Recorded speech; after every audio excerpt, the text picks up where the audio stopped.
തോക്കിനും ലാത്തിക്കും തോൽപ്പിക്കാനാകാത്ത വിപ്ലവ വീര്യമായിരുന്നു മേദിനിക്ക്. കമ്മ്യൂണിസ്റ്റ് സ്വപ്നത്തിന്റെ ചെങ്കൊടി ഉയർത്തിപ്പിടിച്ചു നടക്കാൻ അത്ര ആവേശമായിരുന്നു ഇവർക്ക്. KPSC എന്ന നാടകവേദി വിപ്ലവ വീര്യമുയർത്തുന്ന പാട്ടുകളുമായി രംഗപ്രവേശം ചെയ്യുന്നതിന് എത്രയോ മുൻപ് തന്നെ തൊഴിലാളി സഖാക്കളുടെ മുന്നിലെത്തിയതാണ് മേദിനി.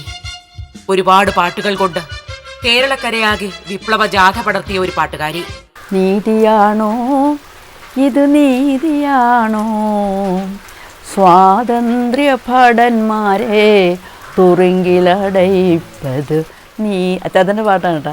നീതിയാണോ നല്ല പഴയ V2 സിനിമയുടെ, തമിഴ് സിനിമയുടെ ട്യൂണിലെ ചാനൽ പാട്ടാണ്. ഇതൊക്കെ യോഗത്തിന് ഞങ്ങൾ പാടാം. അന്ന് ഈ കോൺഗ്രസ് ഭരണത്തിൽ വന്നു കഴിഞ്ഞപ്പം കമ്മ്യൂണിസ്റ്റുകാരായിട്ടുള്ള ആളുടെ ജയിലിൽ പിടിച്ചിട്ടപ്പോൾ അതിനെതിരായിട്ടുള്ള പാട്ടാണ്. പിന്നെ രാമൻകുട്ടി ആശാനെന്ന് പറഞ്ഞിട്ടൊരു ആശാൻ ഉണ്ടായിരുന്നു. ഇദ്ദേഹം സംസ്കൃത പണ്ഡിതനും കൂടെയായിരുന്നു. പക്ഷെ നിമിഷ കവിയാണ്. ഓർമ്മ ഞാൻ പറയുകയാണ്, ഒരിക്കൽ TV തോമസ് ആലപ്പുഴയിൽ നിന്ന് തോറ്റു തെരഞ്ഞെടുപ്പിൽ. തോറ്റ വികാര വിചാരങ്ങളിൽ ഞങ്ങളെല്ലാം ഇങ്ങനെ ഓഫീസിലിരിക്കുകയാണ്. അപ്പോൾ TV വന്നിട്ട് പറഞ്ഞു, ഇന്ന് യോഗമുണ്ട്, ഇങ്ങനെ വിഷമിച്ചിട്ട് കാര്യമല്ല, അതൊക്കെ ജയിക്കും തോക്കും, അതുകൊണ്ട് നിങ്ങൾ പിന്നെ ഇന്ന് വൈകുന്നേരത്തെ യോഗത്തിൻ്റെ പാട്ട് എഴുതണം. അപ്പം ഞാനിരിപ്പുണ്ട്, നീ ഒരു ട്യൂൺ പറഞ്ഞു കൊടുക്കടി എന്ന് പറഞ്ഞു എന്നോട്. ഞാൻ ആജാ ആജാ എന്ന് ഞാൻ ഭാഷ പെട്ടി പണപ്പെട്ടി ഒട്ടിയ വയർതൻ വീര്യമെല്ലാം കണ്ടോ കണ്ടോ മണിമാളികെ പുൽമാടമെന്നെതിരെ ഉണർന്നു. ഒരു ഭാഗം പണപ്പെരുമാൾ, മറുഭാഗം മർദ്ദിതർ അടരാടാൻ നിൽപ്പൂ. നാടാകെ പുരോഹിതരും മുതലാളി വർഗവും ജനമർദ്ദനത്തിനു മാർഗദർശികളായി നിരന്നു. ഇത് 60 വർഷങ്ങൾക്ക് മുമ്പെഴുതിയ പാട്ടാണെങ്കിൽ ഇന്ന് കാലിക പ്രശ്നമാണ് ആ പാട്ട്. ഈ പാട്ടൊക്കെ നിരോധിച്ച പാട്ടാണ്. ആ നിരോധിച്ച പാട്ട് പാടിയതിനാണ് എന്നെ അറസ്റ്റ് ചെയ്തത്, ലോക്കപ്പിലിട്ടത്. 17 വയസ്സായതുകൊണ്ട് ഞാൻ രക്ഷപ്പെട്ടു പോകുന്നതാണ്. 18 വയസ്സായതെങ്കിൽ കേസ് ചാർജാണ്. എന്നിലും രസകരമായ എൻ്റെ ഓർമ്മ അയവറക്കുമ്പോൾ രാത്രി എന്നെ അറസ്റ്റ് ചെയ്തു. രാത്രി 12 മണിക്ക് കോട്ടയം ഭാസ്കര വീട്ടിലാണ് ഞാൻ വന്ന്. 11 മണിക്ക് കിടന്ന് ഉറങ്ങുമ്പോഴാണ് പോലീസ് വന്ന് വളഞ്ഞ് ഞാൻ കോട്ടയം ഭാസ്കര അമ്മയുടെ കൂടെ റൂമിൽ കിടക്കുന്നു. എൻ്റെ അച്ഛൻ ഭാസ്കരൻ്റെ റൂമിൽ. അപ്പോൾ പട്ടാളം വന്നിങ്ങനെ വീട് വളഞ്ഞിട്ട് വാതിൽ മുട്ടി ഒളിക്കുകയാണ്. ഞാൻ ഉറങ്ങിയിട്ടില്ല, കാരണം ഈ തിരുനക്കര മൈതാനത്തുനിന്ന് പാട്ടും പാടി വന്നു കഴിഞ്ഞാൽ പിന്നെ അമ്മയെ പാട്ട് പാടി കേൾപ്പിക്കണം. അപ്പോൾ അമ്മയ്ക്ക് ഇഷ്ടമുള്ളൊരു പാട്ട് ഇതാണ്.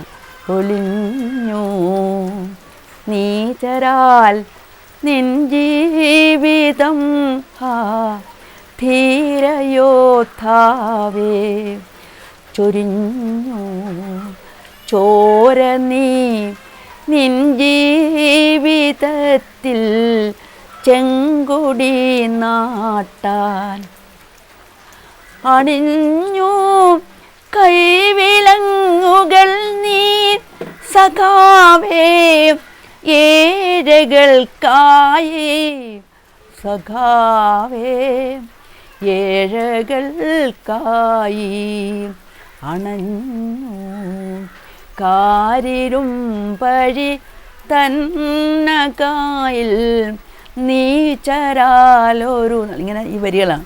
അപ്പോൾ അമ്മ ഇത് പാടി കേട്ടാലേ അമ്മ ഉറങ്ങുള്ളൂ. അത്ര ഭാസ്കരൻ്റെ അമ്മ അങ്ങനെ. ഞാനിത് പാടിയ അമ്മ ഉറങ്ങി, ഞാൻ ഉറങ്ങാതിരിക്കുക. അപ്പോഴാണ് ശബ്ദം. കഥ തുറന്നപ്പോൾ പോലീസ് നിൽക്കുക. അപ്പോൾ ഭാസ്കരൻ പറഞ്ഞു, നിൻ്റെ വാറണ്ട് കിടപ്പുണ്ടായിരുന്നു, കൂടെ പൊയ്ക്കോണം, ഇപ്പോൾ രാത്രി കുഴപ്പമുണ്ടായില്ല, നാളെ രാവിലെ 4 മണിക്ക് മുമ്പ് റിമാൻഡിൽ ഇറക്കാമെന്ന് പറഞ്ഞു. പക്ഷേ എങ്കിലും 17 വയസ്സാണ് ആലോചിച്ചോണ്ട്. ഞാൻ നല്ല അന്ന് കൂത്തർളം മേരി ചേച്ചിയൊക്കെ വളരെ മോശമായി പോലീസ് കൈകാര്യം ചെയ്യുന്ന കാലം, വളരെ അതെൻ്റെ ഉള്ളിലെ വല്ലാതെ വിഷമിച്ചു. അച്ഛനൊന്ന് കരയുന്നതൊക്കെ ഞാൻ കണ്ടു. എന്നെ ഇവർ പിടിച്ച് വണ്ടിയിലേക്ക് കയറ്റുമ്പം അച്ഛൻ്റെ കണ്ണിൽ നിന്നൊക്കെ പോകും. ഞാൻ അച്ഛനെ ഭാസ്കരൻ വിളിച്ചിട്ടങ്ങ് പോവുകയാണ്. മാത്രമല്ല എൻ്റെ ഒരു ആ 17 വയസ്സിൽ ഞാൻ ഇപ്പോൾ എനിക്ക് 78 വയസ്സില്ല. ഞാൻ ഒരേ മനസ്സാണ് എൻ്റെ അന്നും ഇന്നും. കാരണം ഞാനങ്ങനെ പോകുന്നൊരു ദോഷമില്ലെന്ന് എനിക്ക് തോന്നി. അങ്ങനെ രാത്രി പോയി. അവിടെ 2 റൂമേ ഉള്ളൂ ലോക്കപ്പ്. അതിൽ ഒന്നൊരു അമ്പലപ്പുഴക്കാർ പിന്നെ കള്ളന്മാരിട്ടിരിക്കുന്ന റൂമാണ്. അതിൽ നിന്ന് മാറ്റി ഒരു ഭാഗത്ത് ഞാൻ സുഖമായിട്ട് കിടന്നു. ഞാനങ്ങ് ഉറങ്ങി. 8 മണിയായപ്പോൾ എഴുന്നേറ്റപ്പം പൊന്നൂസേട്ടൻ ഭാസ്കരൻ ഉറങ്ങിയിട്ടുള്ള നേതാക്കന്മാരെല്ലാം വന്നിട്ടുണ്ട്. പക്ഷെ അതിനകത്ത് നടന്നൊരു സംഭവ വികാസമാണ് എനിക്ക് ഏറ്റവും ഇന്നും ഓർക്കുന്നത്. ഞാൻ നേരത്തെ പാട്ടിയ പൊലിഞ്ഞു നീചരം എന്നുള്ള പാട്ട് അവിടെ ഒരു പോലീസുകാരന് ഇഷ്ടമായിരുന്നു. ചെറുപ്പക്കാരനാണ് ആൾ. അല്ലെ പ്രേമലേഖനം എഴുതുന്ന പോലെ ഒരു വരയിട്ട കള്ളാസിനകത്ത് സഖാവേ നിങ്ങളുടെ പാട്ട് എനിക്കിഷ്ടമാണ്, ആരും കാണാതെ ഈ പൊലിഞ്ഞു നീരാണെന്നുള്ള പാട്ട് ഒന്ന് എഴുതി തരണമെന്ന് പറഞ്ഞിട്ട് ഈ ഇതിലെ കടലാസ് പെൻസിലെ കടലാസ് ചുറ്റി ഒരു വരയിട്ട പിന്നെ ഇതാണ് ചുരുട്ടി ഈ ലോക്കപ്പിനകത്ത് ഇടുന്നത് ഒരു പാറവുകാരൻ കണ്ടു. ഞാനിത് തുറന്നു നോക്കുമ്പോൾ അയാൾ എന്നെ വിളിച്ചിട്ട് അതിക്ക് താന്നാ ചോദിക്കുന്നത്. കാരണം എനിക്കിതിനകത്തുള്ള ഇതെന്താണെന്നറിയാൻ ഒക്കുന്നില്ല. പ്രേമലേഖനം പ്രേമിക്കാൻ വന്നിരിക്കുകയല്ലേ ഇതിനകത്ത്, അതാണ് ആദ്യത്തെ കമൻറ്റ്. ഞാൻ സാറേ അത് ആരോ അങ്ങോട്ട് കൊണ്ടുവന്ന് ഇട്ടിട്ട് പോയതാണെന്ന് പറഞ്ഞു. അയാൾ എന്നെ വായിച്ച് കേൾപ്പിച്ചു. സഖാവേ നിങ്ങളുടെ പാട്ട് എനിക്കിഷ്ടമാണ്, പൊലിഞ്ഞു. അപ്പോൾ അയാൾ ചോദിച്ചു പൊലിഞ്ഞു നിതരാളെന്ന് പാടാവോ ഇവിടെ വെച്ച്. അവന് പാടാനൊക്കെ എഴുതി കൊടുക്കുമോ?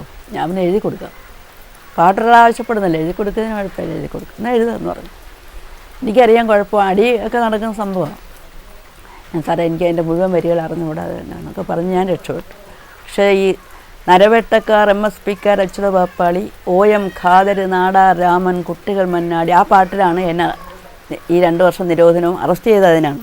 അതിലെ രാജൻ എന്ന് പറയുന്ന പേരുകാരൻ ഒരു 11 മണിയായപ്പോൾ വന്ന് പ്രതിയായ എന്നെ വിളിപ്പിച്ചു. നിനക്ക് കേരളത്തിലുള്ള തിരുവിതാംകൂറിലുള്ള മുഴുവൻ ഇൻസ്പെക്ടർമാരുടെയും പേരറിയാമല്ലോ, ഒന്ന് പാടിക്കുക പറഞ്ഞു. ആദ്യം ഞാൻ വിസമ്മതിച്ചു. അയാൾ പറഞ്ഞു പാടിയേ ഒക്കുള്ളൂ, അല്ലെങ്കിൽ തല്ലു വാങ്ങിക്കും. അപ്പോൾ അറിയാം തല്ലുവെന്നു. ഞാൻ പാടിയില്ല, പറഞ്ഞു നരവേട്ടക്കാർ, MSPക്കാർ, അച്യുത പാപ്പാളി, OM ഖാദർ, നാടാർ രാമൻ, കുട്ടികൾ മന്നാടി, ഒന്നും തലപ്പൊക്കിൽ. അതിലൊരാളാണ് ഞാനെന്ന് ഇയാൾ പറഞ്ഞു. പറയല്ല, പിന്നെ പെരുമാറ്റമായിരുന്നു.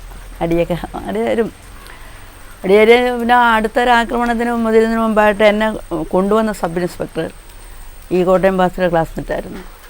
അയാൾ വളരെ ബോധപൂർവ്വം ഈ എന്നോടൊപ്പം ഉണ്ടായിരുന്നു അകത്ത്. അയാൾ റാസ്കൽ എന്നൊക്കെ പറഞ്ഞ് എൻ്റെ മുടി ചുറ്റിപ്പിടിച്ചിട്ട് കൊണ്ടുപോയി അവിടുന്ന് കൊണ്ടുപോകുമായിരുന്നു ലോക്കപ്പ് ചെയ്യാനായിട്ട്. അങ്ങനെ രക്ഷപ്പെടുത്തി, അല്ലെങ്കിൽ അയാൾ ചവിട്ടി നാശമാക്കും. അത്ര കാരണം അയാൾക്ക് ഈ വികാരം ഉണ്ടല്ലോ അന്നത്തെ പോലീസിൻ്റെ മനസ്സ്. അപ്പം ആ ഒരു അനുഭവമൊക്കെ എൻ്റെ മനസ്സിൽ അത്രയൊക്കെ നമുക്ക് ഒരു അന്നത്തെ ഒരു കാലഘട്ടത്തിൽ. പിന്നെ നമ്മൾ പൊതുപ്രവർത്തനങ്ങളുമായിട്ട് ബന്ധപ്പെട്ട് നേരത്തെ സൂചിപ്പിച്ച പോലെ ആലപ്പുഴ ജില്ല കഴിഞ്ഞ് കേരളമായപ്പോൾ കേരളം വിവിധ മേഖലകളിൽ പണിയെടുക്കുവാനും പ്രവർത്തിക്കാനും ഒക്കെ ഒരു ഉണർവ് കിട്ടിയത് ഈ പശ്ചാത്തലമാണ്.